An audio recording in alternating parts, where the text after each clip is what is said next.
Jadi ketika berbisnis, bernegara, itu ternyata diatur semua oleh Islam. Jadi Islam tidak hanya mengatur aspek ibadah ritual, tetapi juga mengatur di dalam Islam ya, melarang dikuasai oleh hanya seseorang. Ada 3 macam. Satu, jadi kan berarti tanpa kita sadari hari ini, kita umat Islam tidak diajak pindah agama, tapi diajak jadi sekuler. Iya. Agamanya Islam, akidahnya Islam, tetapi ketika berbisnis, berekonomi, diatur oleh bernegara, kapitalis. diatur oleh kapitalis.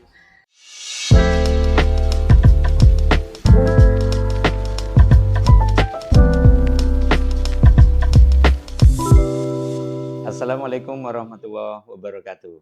Waalaikumsalam warahmatullahi wabarakatuh. Salam kenal, kami hadirkan podcast kanal baru yang bertajuk PPN, yakni Pengusaha Peduli Negeri.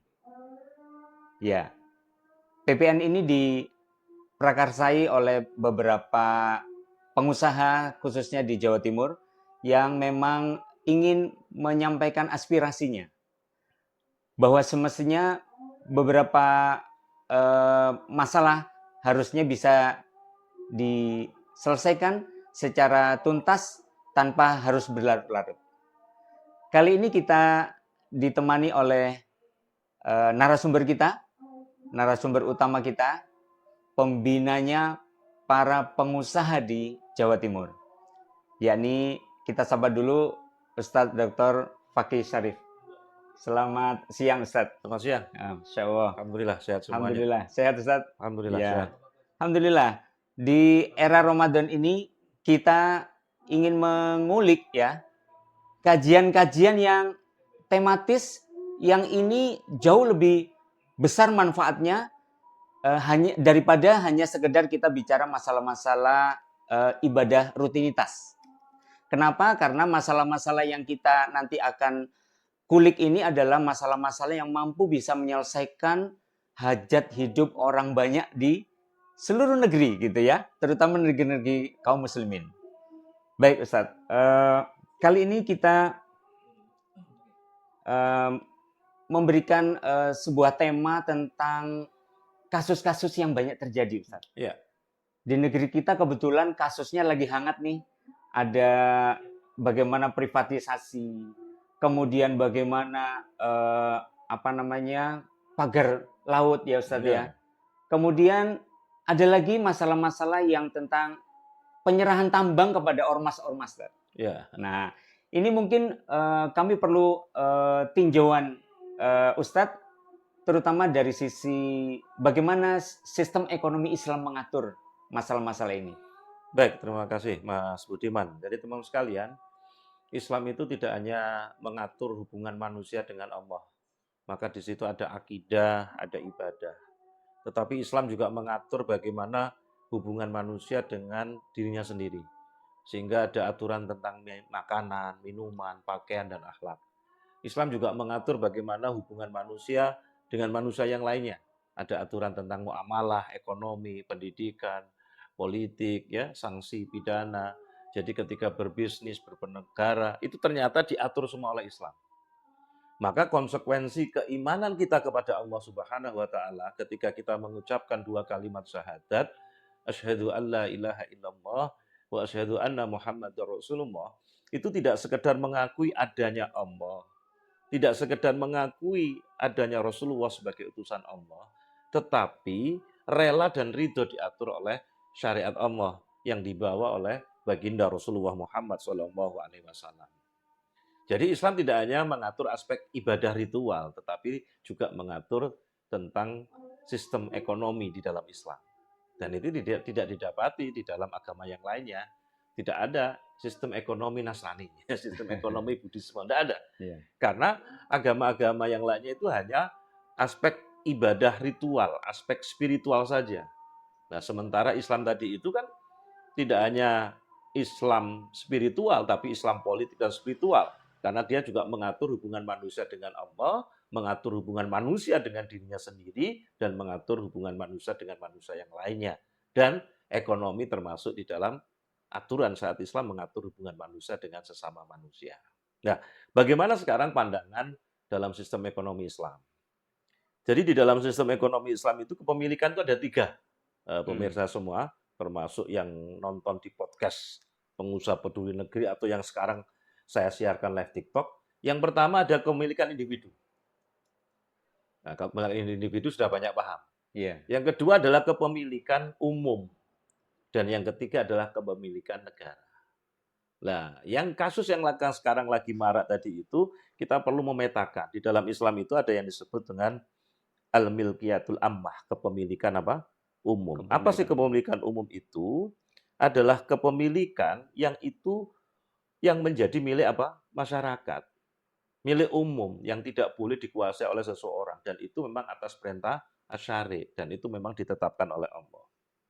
Nah, ada beberapa di dalam Islam ya, melarang dikuasai oleh hanya seseorang.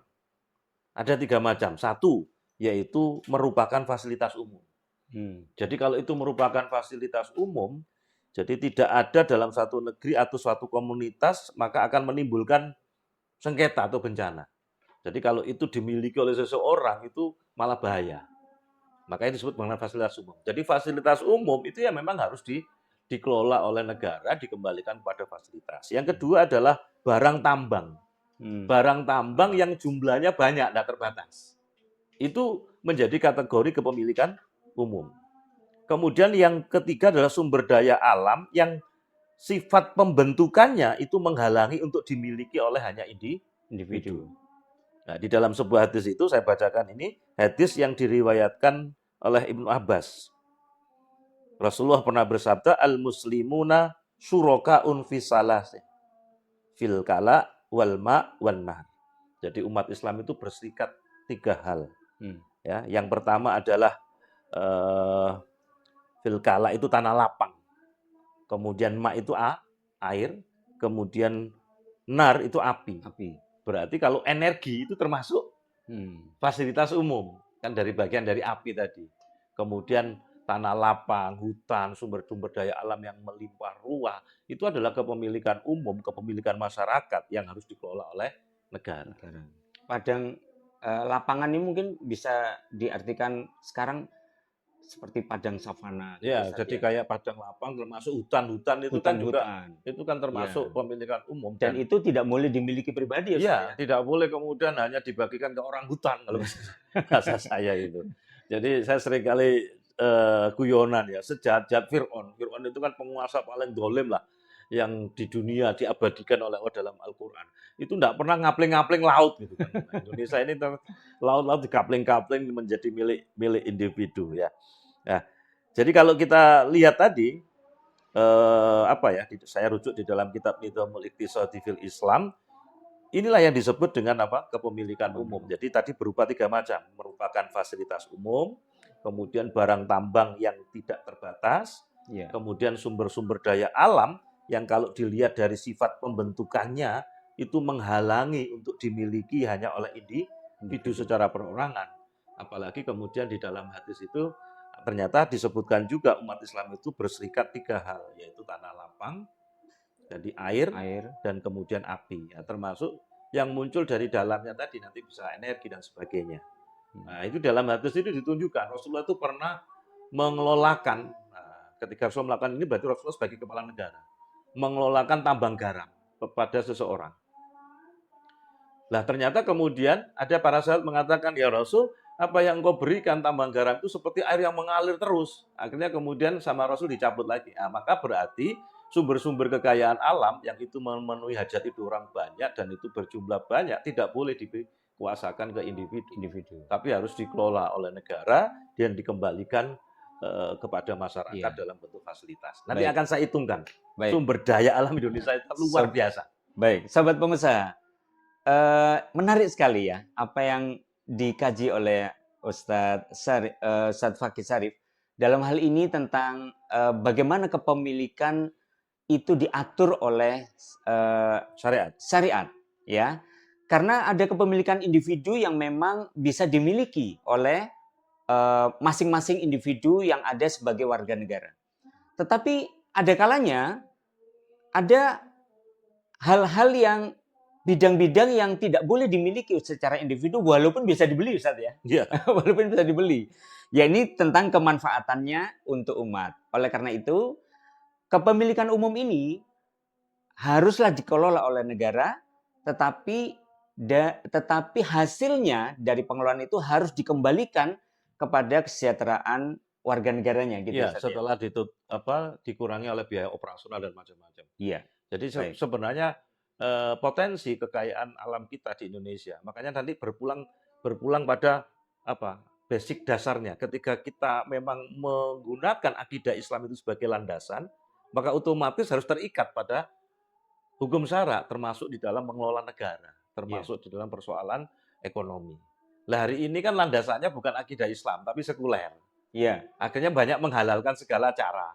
Ya apa caranya ben dadi oleh, undang-undangnya digathuk-gathukno. Karena sistem ekonomi yang dipakai sekarang adalah sistem ekonomi kapitalis, Ustaz. Nah, berarti sehingga tanpa kita sadari hari ini, kita umat Islam tidak diajak pindah agama, tapi diajak jadi sekuler. Iya. Agamanya Islam, akidahnya Islam, tetapi ketika berbisnis, berekonomi, Diatur oleh bernegara, diatur oleh kapitalis.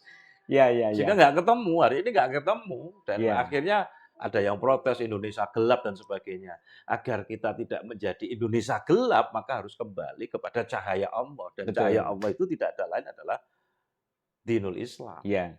Dan Baik. itu akan membawa rahmat bagi seluruh alam. Ya, sobat pengusaha, kita lihat beberapa case ya yang terjadi hari ini karena memang para pengusaha yang mampu melakukan kepemilikan secara umum ini dimiliki oleh pribadi, itu yang menjadi akar masalah pertama ya Ustaz ya. Sehingga ke depannya itu akan mengakibatkan dampak-dampak yang lebih parah lagi. Oleh karena itu, hati-hati para pengusaha, sudah harus mulai memetakan ya. Jangan sampai urusan-urusan kepemilikan ini menjadi masalah dalam muamalah bisnis kita. Dan bagi para pengusaha yang sudah terlanjur berbisnis di bidang-bidang yang harusnya menjadi kepemilikan umum, kembalilah kepada jalan yang benar ya Ustaz ya. Baik ya, sobat pengusaha, jadi menarik sekali. Secara konten ini menjadi sebuah ide yang bisa kita kulik lebih dalam lagi nantinya. Dan ini juga bisa menjadi sebuah kajian khusus di mana kalau pengusaha mau selamat maka harus kembali kepada syariat Islam dan bagaimana melakukan muamalahnya secara benar sesuai tinjauan syariat Islam. Untuk itu saya kira ini sudah cukup untuk kajian kali ini. Kita tunggu, kita nantikan pada podcast PPN Pengusaha Peduli Negeri untuk seri berikutnya. Berarti sekitar 34 triliun per tahun dicuri. Sementara Departemen Perdagangan kita punya kapal itu kalau ngejar bayangannya gitu. Harusnya kita ini tidak perlu bingung lagi dengan APBN ya. Kalau bingung kan akhirnya hutang lagi. Ada yang salah. Salahnya gimana? Kalau ditanya siapa pengkhianatnya? Bukan rakyat. Rakyat ini sudah loyal. Coba.